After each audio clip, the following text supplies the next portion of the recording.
Today's guest is Pegi Robinson. She is a two-time near-death experiencer and the author of her memoir, The Will of a Wildflower. She has been a guest on television and radio shows, as well as she has been a guest speaker at various near-death experience groups and conferences. Pegi, thank you very much for joining me today. I really appreciate it. Hi, thanks for having me. All right, you have had a lot of experience in NDEs, and you even have a Facebook page for new NDE experiencers. So right off the bat, Yes. What kind of advice would you give to someone that has just recently had their first near-death experience? Start talking, even as to yourself, writing it down, draw pictures, whatever you can do to help verbalize it, because it's so hard when something sounds so crazy and so unbelievable to say the words of what you're saying. What you're saying sounds completely insane and made up, but you know, true to your heart, that it was real. And that is the hardest thing, is coming to terms with that was real. And that was the hardest thing for me, because mine, with the tubal pregnancy, I was 25. It was 1986. There was no such thing as near-death experience that I'd ever heard of. I never heard of such thing. And I never liked any of that ghost story, woo-woo, far out fiction. I never liked anything like that.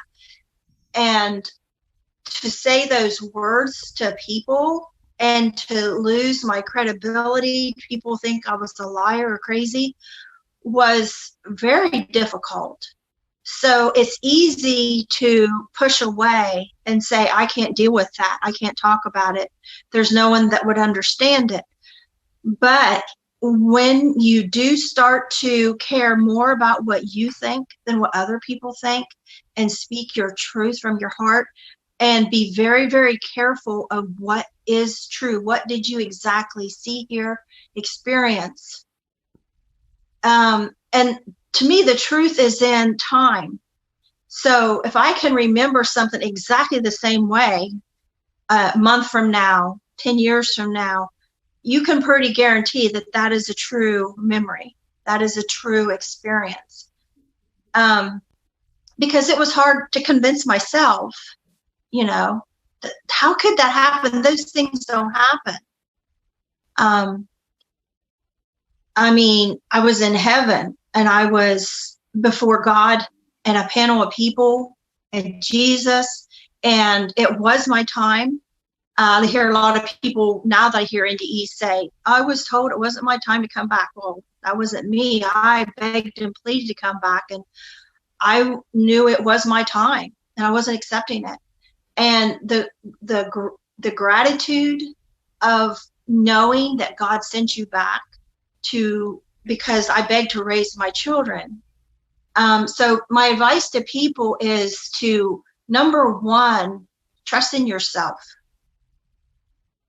and verbalize your truth and let the chips fall where they may.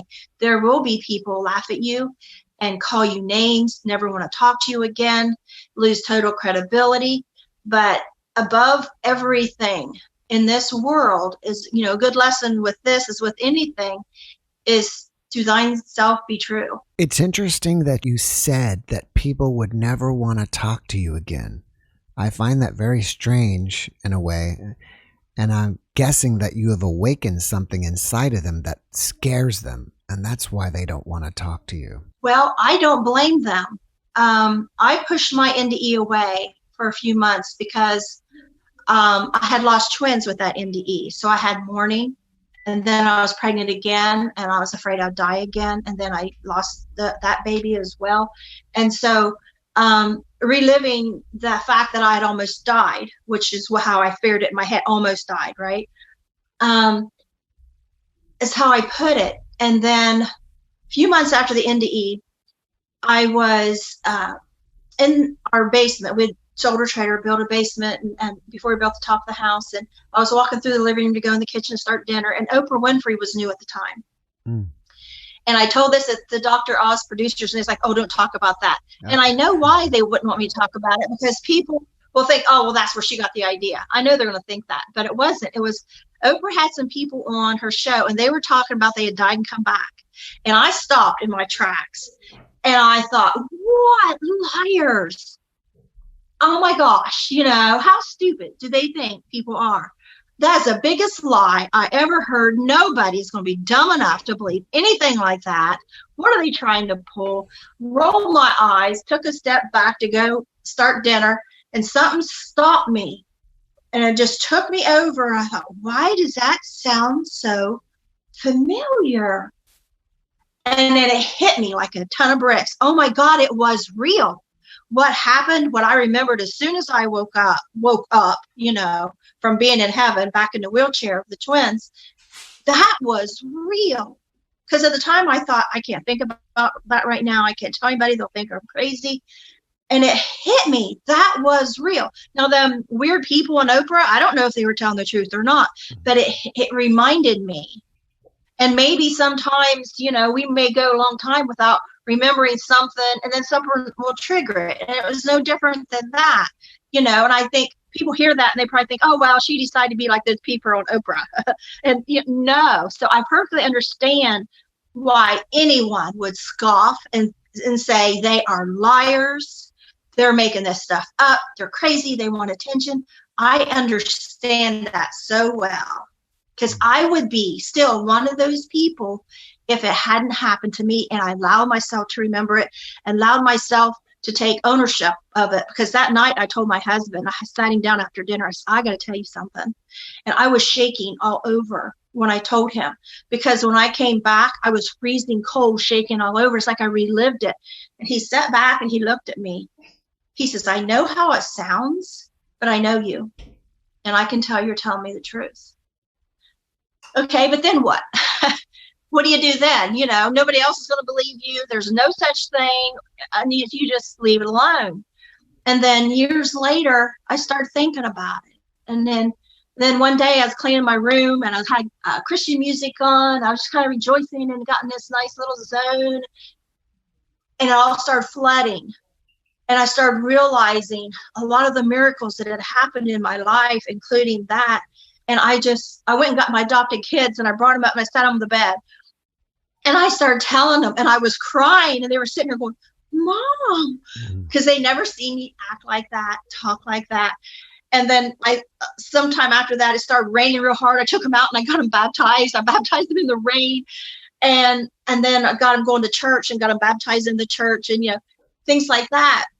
But it's like it has to open up. It has to bloom in you, and you either allow it to or you don't. And once you do, it's like open a gate, and the light that you were in, it comes out, and you feel it in every fiber, and people around you can't help but feel it. Now, there might be some rolling their eyes. There might be someone thinking you're and walk away, and they're going to talk to you because you're weird. That's okay. But there's going to be somebody that's meant to hear it and say, I see the light, or I feel, I know, or make them remember something that happened to them. There is a magic, this is the only word I can think of, that is born in telling your experience. And if anybody ever had an experience and started to tell it, they might know what I'm talking about. Because even at that, it kind of sounds like, what are you talking about? But like when I go get up on a stage, or just even one person around a bonfire, or even right now, when I start talking about that feeling, I can feel the light. It feels like it's just going to burst out of me. It's an energy. It's a euphoria. So go for it. Do it. Know your truth. Never embellish. And some people say, well, I had this NDE, but there wasn't much to it. was like, oh no, that's what I thought too. I would hear other people's NDEs and I didn't claim mine as an NDE. This little thing happened that I kind of kept private. And then it was a long time reading other people's NDEs and listening to NDEs, right? Was mine an NDE? Because it's so different than theirs. And I didn't understand the elements, what an NDE is, and I didn't understand how people could go talk about it in public. It was almost a year before I joined the IANS meeting once I heard there was such thing. I heard there was such thing, and I wanted to go so bad. It was 2 hours away from our house, the closest one. And I asked my boys permission. It was like a gay person saying, I'm going to come out, I'm gay. And I'm going to start going to this gay church or whatever, you know, can I have your permission because I don't want to embarrass you. And my boys was like, Mom, do what you got to do, you know. They kind of laughed at me, but I really struggled because I want to come out as a weirdo. You know, I was a counselor, I was a social worker, you had all these adopted children and things. Your reputation is everything. So, and I have a sister that's mentally ill. And so we grew up, I was youngest of 6 kids, 5 that was alive, but and then my half brother was born, so it ended up being 6 again. But so was always afraid of being like her, me and my siblings. Oh, we're afraid of being like Melody because Melody was very crazy and never want to talk crazy, look crazy, act crazy, never want to be like that. And for me, it was hard because I valued my reputation. I valued what people thought. I worked hard to get the reputation that I had, and I didn't want to give it up. And then I thought, but you know what? It's the truth. And I don't want to, when I die next time, I don't want to stand in front of God in shame and him say, why didn't you tell anybody? And me say, because they would have thought I was lying. They would have thought I was crazy. They would have thought of me this and that. And because I feel like he gave me my life back to raise my children. I have to repay him by looking like a total fool. If that's what I look like, if I look like a liar, that's what it is. There's going to be consequences. But I just totally owe everything to God for allowing me to come back. So I'll take the heat. You mentioned earlier that you're in heaven with God and Jesus and a panel. So were you going through a life review at the time? When I went through a tunnel and then I was in a bright light all alone, and then there was a panel of people, just outlines like the head, shoulders. Like say if you open a door at night and it's dark and somebody's out there and you're trying to make out who it is, but it's too dark. Only it was too light. I couldn't see because it was so light. And so there's just an outline, like who is there? And I scanned, and then I seen one sitting up front and center, just still an outline. But in my mind, sitting up front and center has to be God. So that was the panel of people, and that was God. The life review, which even for years after even talking about my NDE, I thought life review, I don't even know what they're talking about. I don't even know if they're even telling the truth. I don't understand that. But then I realized I did have a life review, but I never thought of it as a life review because it wasn't someone showing me my life. It was me showing God my life. I showed him and verbally, but it sped up real fast. Every abuse I ever went through as a child, because I wanted God to know why I could not leave my kids down here on earth. They would not be safe. I was afraid my mother might get custody. I was afraid what would happen to them. I wanted nothing bad to happen to them that happened to me growing up. So I showed him all these things real fast, and it all come out like it's one yell.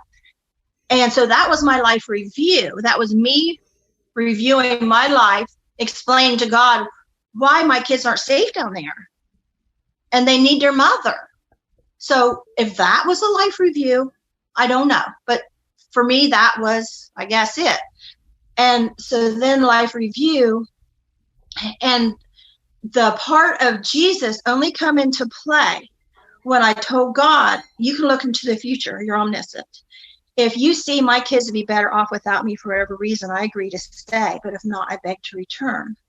Then I see me, and now I didn't realize this for a long time. When I see all this, it's always exactly the same, but I realized, wait a minute, I'm a point of reference. Seeing me and Jesus, I'm watching us from behind. I'm assuming it's Jesus because it's darker hair, man, figure, thin. On my left, I'm over here on the right, and I see us from behind dropping down out of heaven and going down. And that instant, we're over our trailer we lived in at the time. And there's at nighttime, but there's no roof. It's like we can see straight through. And there's my boys in there. And my middle son, Jeremy, was very upset that I had died. And then I'm back in heaven, and I'm sobbing at Jesus' feet. I see how upset my boys are. And I say, who else will teach them about you? And in that moment, I'm no longer a point of reference. I am in a body because I see my hands come up, and I'm crumbled at his feet. And I see Jesus' feet, but he's sitting beside God at the bottom of the road. And then I'm back in the wheelchair. And I'm thinking, okay, I'm back. But what about, it wasn't over because whatever made me die wasn't fixed yet. And I had to make my doctor real something was wrong. He said, he examined me. He says, Peggy, why do you say it's a tubal pregnancy? He said, I did ultrasound before. Both babies are in the uterus. I was pregnant for twins. He said, if it make you feel better, you can spend the night at the hospital. He said, you live an hour away, but there's nothing wrong. I couldn't tell him. I just died and I was in heaven. So it's going to kill me again if you don't fix. I couldn't say that. And even this today, like, could a person say that to their doctor and their doctor say, well, maybe we need to take a better look? I don't know. They'd say, here's some Valium or whatever, go about your way. So, and that was another reason for wanting to tell, to be brave and tell, is because maybe somebody else will, or even doctors. I talked to my doctor 30 years after the fact and said, do you remember when I lost the twins and this and that? And this is why I refused to go home. I told him about the NDE. It was just a couple years ago. And he's like, yeah, I remember. Yeah. And then he said, I believe you. He said, I have come to believe of everything I have seen, exactly what you're telling me. And the nurse is, oh, he does too. But I was shaky. I was so scared. I wanted to tell him at every visit all those years, over 30 years went by. I was too scared to tell him. Excuse me, I have to tell you something. I just couldn't. And I made myself do it on that day. So it's very hard. It's very hard to come out and own it. Do you think that when a person has an NDE, it's an accident or there's a reason? God must know. I've thought about that a lot. And I'm thinking God must know who would be the one to tell people. And maybe I wouldn't think that God would waste his time sending someone back if they weren't going to report what they saw, because I think that's why we have them, to report what we saw. Because when I first got to heaven, I was all alone. I looked around and I thought, oh my gosh, it's real. The whole Bible, the whole God, the heaven thing, even though I wasn't seeing angels or beautiful anything. I mean, I was in another place and I was still me. I didn't see me at all. So I knew this is real. My gosh, it really is real. All that Bible stuff that you go somewhere when you die, that really is real. And I thought, gosh, I wish I could tell people. I remember just a split second thing. I wish I could tell people. And I think, God knows everything. He knows he's going to come back. And eventually, it might take decades. But eventually, who's going to tell and who is going to help? I know my story helped my mother-in-law before she passed. And it helped her brother a year before she passed. And, and we never know who our story, even people might be rolling their eyes at us today. Maybe something might happen and it click and trigger. I think that woman was telling me the truth. We have evidence of God in heaven. Yeah, we have the Bible. We have churches. We have all these things. But I think that God gives us these with the intent that we will go back and share that he really is there. Can you describe what heaven looked like for you? For me, it was just bright white light, telepathic communication, scenes that would open up when I first seen the panel of people. And I thought I had a complaint department now. There's somebody I could gripe at and say, I've got to go home. I can't stay here. And so I was like, I can't say, I got to raise my kids. I won't go. And then the scene opened up on my left. And it was like the opening of a store, a little boy, the parents checking out with this little kid. And he was screaming, throwing a fit. He wanted something. He wanted it right now. And the parents are very calm, unaffected. No, you can't have that. And I believe that was God's way of showing me as a young mother something I would understand, that you're acting like a spoiled child. And the answer is no. We're not affected by your tantrum. The answer is simply no. And that's why I felt, well, it is my time. But I continue to plead my case. And that's when I continue to show the abuse I went through, why I needed back there with my kids. And then fine, if they'd be better off with me, I'll stay. And then they showed me my kids would be destroyed if I died. And then, I'm pleading. And so heaven was a white light. It was, when I did my life review, it was me going back in time, telling every abuse, but it was like that fast. Like if you took a record player and cranked the whole record up real quick, like in the fast speed, boom, it's out. And that was God's way of showing me, I believe, is that it's out. You don't have to continue going on. I understand. Like with you, I need to explain this, explain that, and so you get it. But God's not like that. He knows. You don't have to continue. I know. And so I heard God's voice in a male, loving, authoritative voice that I will never forget. It was the only words I can think of right now is the law. It was compassion, but it was firm. He was in control, not me. He was listening, but he wasn't swayed. And so to find myself back in that wheelchair, it was like, a child saying, I want this, and then a parent hands it to you, And so, well, I'm back. And then I felt like, Cinderella, she has till midnight to get these things done. How long do I have? I can't have very long. It's my responsibility to make sure my doctor fixes this because I will die again. And so the doctor admitted me overnight. I was in a private room, and I would wake up with that same pain that made me pass out and die the first time in the wheelchair. I'd wake up with that pain in my hip bone. And then I would wake up covered in vomit. And I was realizing that I am vomiting while I'm passed out. I would get that pain. I would get sat up in my bed. I would get that blue bowl, and I'd wake up covered in vomit. And the nurse kept coming in, changing my gown in my bed, and she's getting irritated with me. I said, call the doctor. Something's wrong. When I was on Dr. Oz and I told him this, he said, every time you passed out, you died.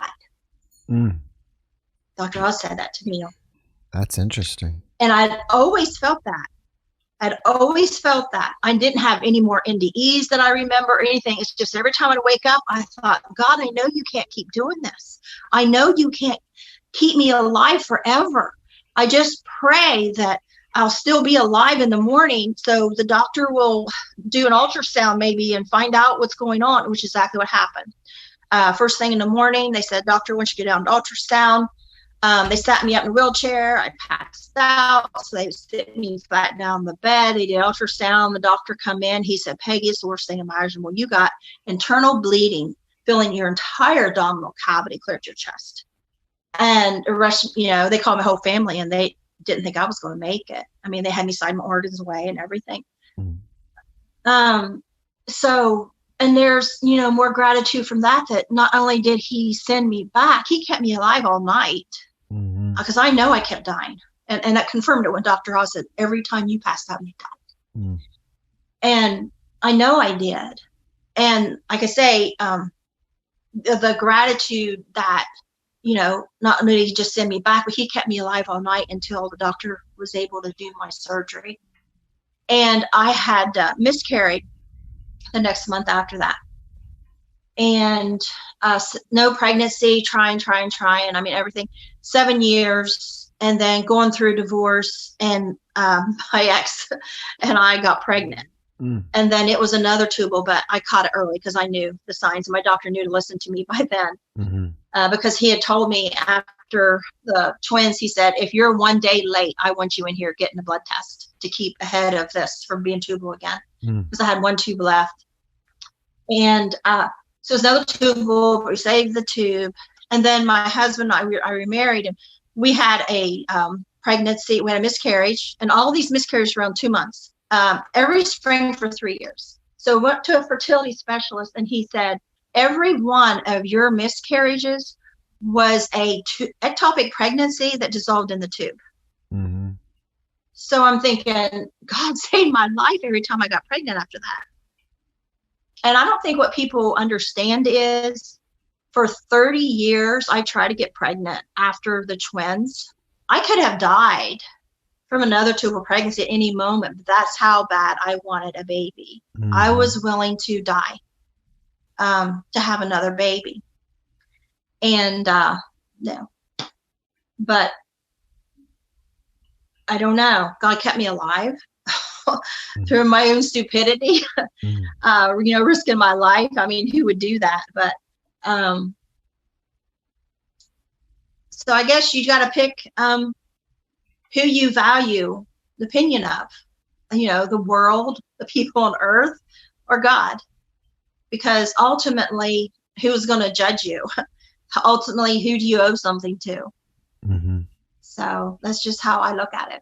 If you don't mind me asking, you've got divorced, you got remarried to your same husband again. Not same husband. Oh, it wasn't your same. Well, you said your ex. My first husband and I, we were married 16 years. And my husband, Jim, and I, we've been together 25 now, married 23. Do you think that you got divorced with your first husband? Was it due to some of the effects of the NDE, or just something totally different? Well, part of me wants to say he was an abusive, cheating alcoholic. But I could have put up with that. Right. But after my NDE, the stuff he was doing, I couldn't just ignore anymore. I felt, I don't know if more intelligent is the word, but I was out of high school 10 years and went to college. And I started seeing life differently. Well, right after the twins, I started having instincts where I was saving lives. I was led, saved a little boy from drowning in a ditch. And I was led to save a little boy that was choking on Easter basket grass. And then I was led up the road. There was a car wreck, and, helped save people there. I saved a dog in our backyard. And I would just start having these instincts, and I didn't connect it to the NDE. And it was a few months after I lost the twins that I remembered I drowned when I was 5. I had no memory. I no longer wanted to participate in the drunken parties at my in-laws, a big Catholic family. So I went and sat outside because I was mourning my twins plus another baby now, 3 babies. And nobody could ever say, I'm sorry you lost the twins. I'm sorry about this, but nothing. So I went out and I just wanted to be alone. I looked up in the night sky and just relaxed and did some praying and let things go that I had been holding on to.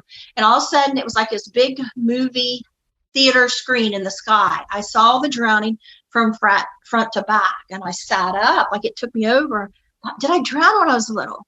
So I went and asked my mom right after that, did I drown when I was little? She says, yeah, you did. And then I just had 2 questions. Did I drown when I was little, and how did you find me? Because I can remember hovering over the pond. I can remember all this stuff. But then there's a break, and I remember waking up, my brother's carrying my dead body over his shoulder, and I start throwing up water down his back. But there's a piece I don't remember from hovering and doing all these fun things as a little kid. There was no heaven experience. It was all out of body, like, just playing, having fun. And so I thought, how did you find me? Well, she remembered later, she said, I thought about that. And she said, I noticed you weren't there. And I had John, my brother, that was with me when I drowned. go to where he saw you last. And my mom, I just found out the other day something I didn't know. My mom couldn't swim. I never knew that. But she said she couldn't swim. So she had my brother go diving down to where he saw me last, and he found me. And so, I remember that drowning. I didn't make I didn't have the words NDE. I didn't make the connection to that, to the twins. All I knew was weird stuff was happening. I had this experience with the twins that I was pushing away. I had this memory of this drowning that I didn't understand how I saw in my body and stuff. And then I started saving these lives. And then I started, I would guess you would say, more critical thinking. Like my ex's drinking. It wasn't funny anymore. Life became very serious. I've seen the repercussions down the road that this would have for my sons, seeing this growing up, and I didn't want that for them. And I was taking college classes, and I was starting to do therapeutic foster care, and it seemed like I just blossomed after I lost the twins.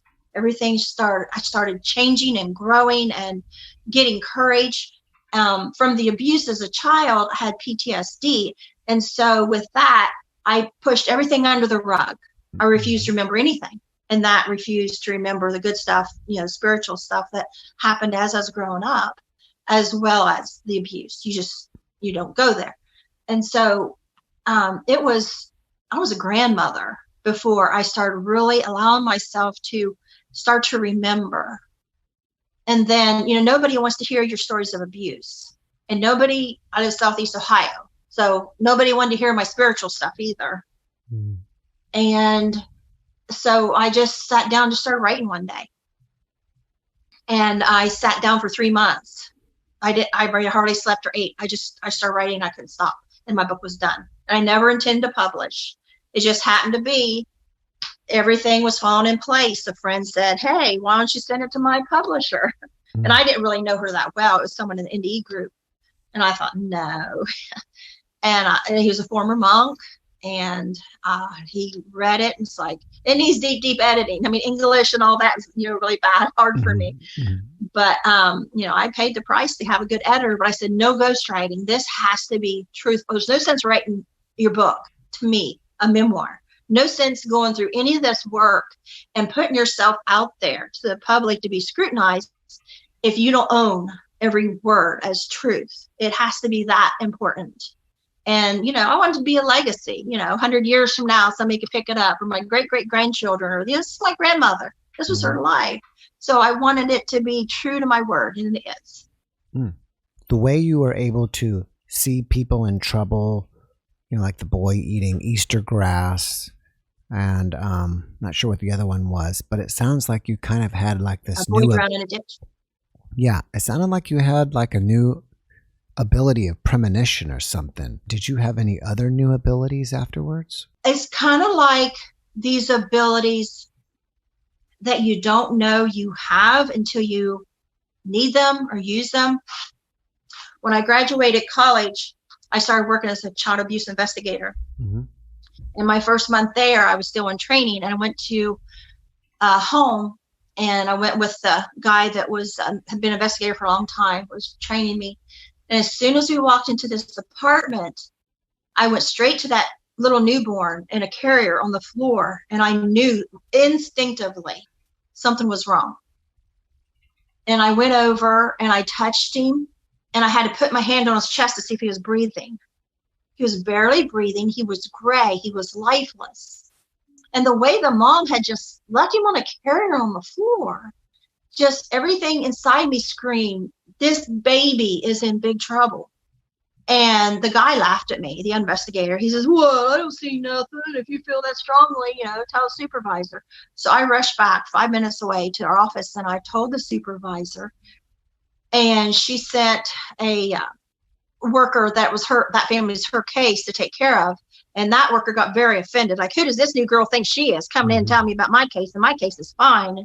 So she went and was right back and was mad at me. Like it was some kind of ego thing to her.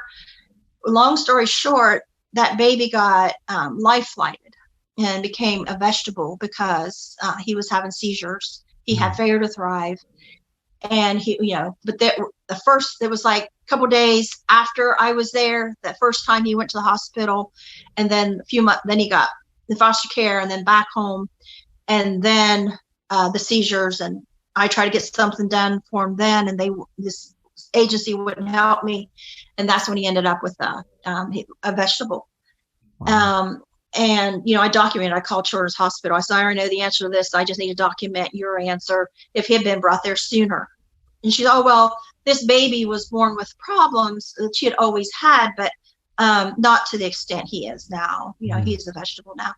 And so that case, which was, I first started, was fuel that just raged a fire in me the 7 years I was at the agency, to never, ever let anything go again. Never let anyone tell you you're wrong when your gut is telling you, screaming at you, something.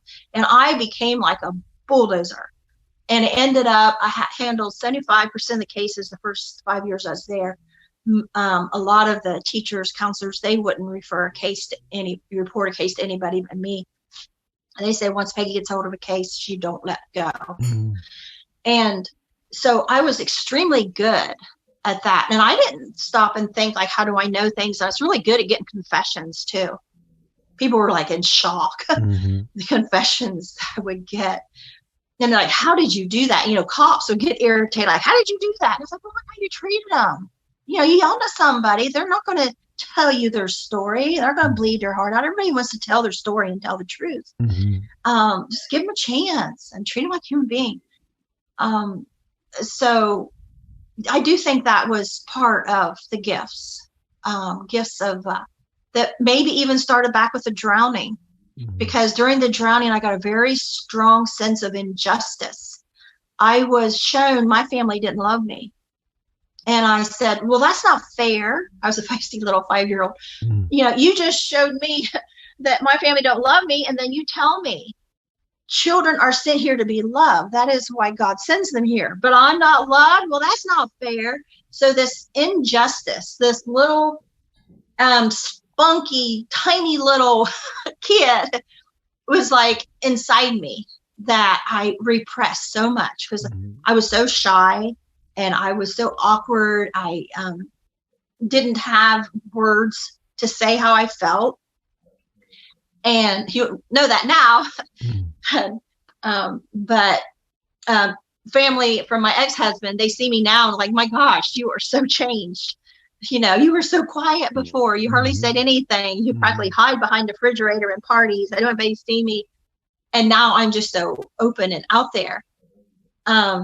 But that little girl that grew on the other side when I drowned has been a source of strength for me. I have realized throughout my life.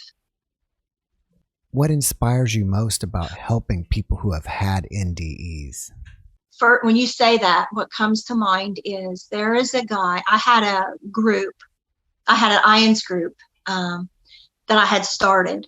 And then I took over another group in Columbus that I had went to when that lady resigned. But so there was this guy from West Virginia, and he hadn't really, hadn't told his NDE publicly. I know he had his girlfriend, a few people. And we got together at Christmas, and I said, would you like to tell your NDE at dinner to everybody? He's like, okay. And he did. And then I asked him I did a Memories of Dying video, and he is the third speaker in that one. And his story that nobody would hear if it wasn't somebody like me or any other group leaders or like you having this podcast that gives people an opportunity to get out there. His daughter, Sasha,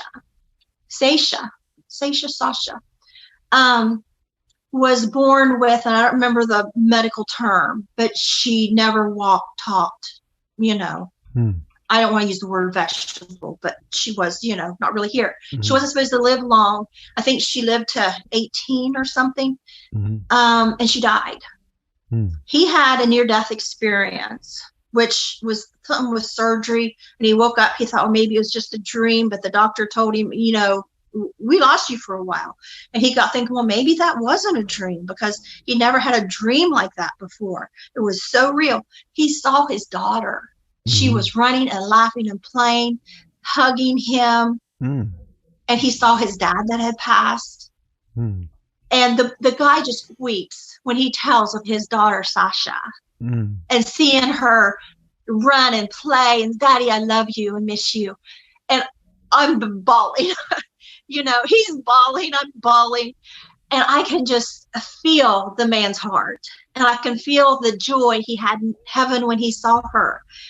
And to be able to put his story out there, it feels really good to me that other people can hear that. You know, maybe somebody else has had a child this past, or a child that was never able to communicate, and to know how wonderful they are now on the other side has got to be make someone's life better, bearable.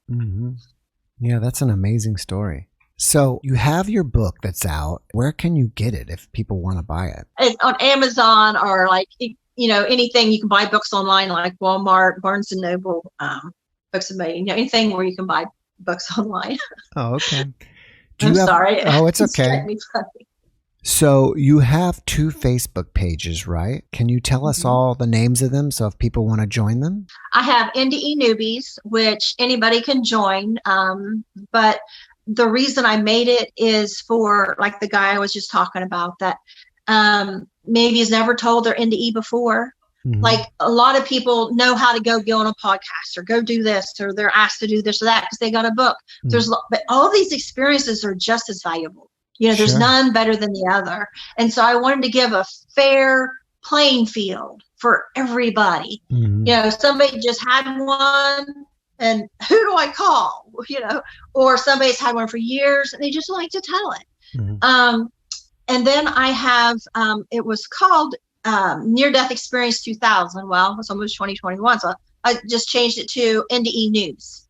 And there again, anybody can just come on, whether you've had NDE or not. You can post, you can promote yourself if you want, you know, your book or your podcast, or I post stuff. I post a lot of your stuff on there for people to listen to watch and discuss, or anything I find interesting, I'll throw on there.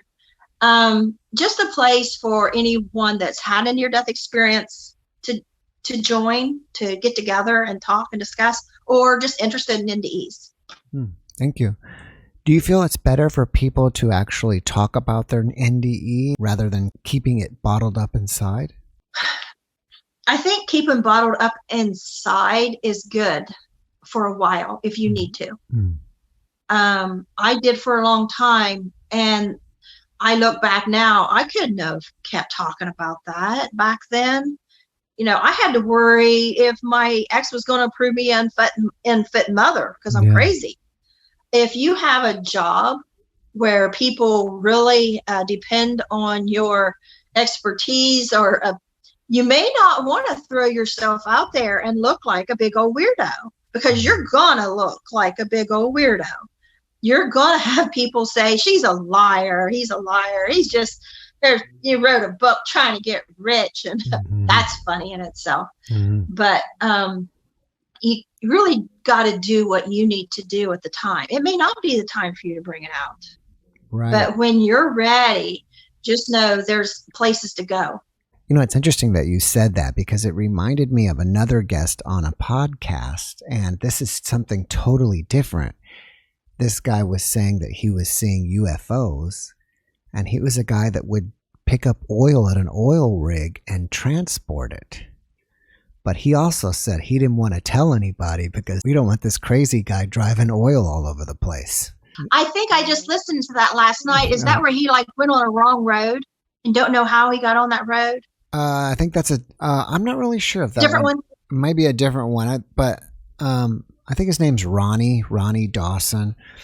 But I guess my point is yeah, I mean, whatever happens to you paranormally, you know, whether it's you had an NDE or an out of body experience or a saw an alien or you saw Bigfoot or whatever, it's hard to really speak up because you may get abandoned by your social circle. If I was still a drug counselor or working in children's services, I used to work at mental hospital as a mental health social worker. I don't think I would have been doing this if I was still doing those things. I think I would have still been, that'll hurt my career. Right. They'll think this, they'll think that. I don't think I would have. I've had one guest, a psychologist, so it's nice to hear when you have someone, educated in the mental health field that's had some kind of spiritually transformative experience. And right. But a pet peeve of mine is I've heard a priest say, only listen to near-death experiences that have high degrees. Or someone puts out a book and they have a master's in this or that, or they have a PhD, and the whole world, they must be believable because they have those initials behind their name. I'm like, wait a minute. No. The janitor that, is mopping the floor over here may have had an NDE and is just as important as that neurosurgeon. So I just don't want people to get the idea, let's believe the ones that have these initials. And those other people, they're just weird anyway. And so I call it NDE Ethics. I'm very passionate about, I say, that equal playing field for near-death experiences, because we are all created equal. We're all God's children. And people say, oh, this person was a doctor and they had an NDE. Well, guess what? Maybe your babysitter had an NDE. Yeah. And listen to her too. Listen to everybody's. Right. Because they're all amazing. I think you made a great point in that. So do you have any other projects that you're working on that you want us to know about? Well, I talked to somebody. And nothing's a go, nothing's, but someone in Canada is making a near-death experience documentary television series. So we're just praying that they get the green light and get picked up by a network. And even if I don't get to be in it for whatever reason, which I hope I am, of course, I would love to see something like that come on TV where a lot of different people get to show their story. And I stress to them to please don't make it like a circus or witchcraft or voodoo. Please give them the respect they deserve. And I don't know if you know what I mean, but when this first came to my attention, when I first started going to an INS group in Columbus, the lady in charge of the thing had mentioned she was at some venue, and I looked it up online what it was, and they had at the not really a conference, but whatever it was that they had there, they had a booth for UFOs, a booth for palm reading, a booth for these kind of things I would call witchcraft and whatever, and then NDEs. Like, what are you throwing NDEs in there for? To me, that's like throwing them in a circus tent, like throwing a preacher in a circus tent, along with the clowns and the elephants and bearded lady and whatever. And they didn't know what I was talking about. And I keep getting the visual of the Bible story where Jesus is mad that they're selling stuff on Sunday and he throws tables. I keep getting a visual every time I talk about it. Because NDEs do not belong in these other. I went to places symposium a couple years ago because they were talking about NDEs, but then mostly they're talking about leprechauns and fairies and things like that. Right. And then a couple NDEs in there, and it goes against everything that I believe. All right, Peggy. Well, before we wrap it up, do you have one last message that you can share with us? life on earth is very short compared, I'm sure, to eternity. So while you're here, kick and scream and make it count. Make your mark. Someone might, kill you for your beliefs, but I believe that is rewarded in heaven. I believe that there's more to be living here than our comfort, our popularity, our book sales, what we're going to eat next week, our paychecks. There is so much more. I believe that we are here to make a difference, to make this life better than how we found it. And we all have a lifetime, no matter short or long. We have this time today, or who knows how long, to make this world a better, kinder place for everyone. All right. Thank you very much, Peggy. I really appreciate you coming on my show. I hope that this TV show in Canada works out, and I would look forward to seeing you on the screen. And I wish you the best. That'd be great. I wish you the best, and I wish you a happy new year and an amazing 2021. Thank you. You too. Okay. Have a good day. Bye-bye. Bye.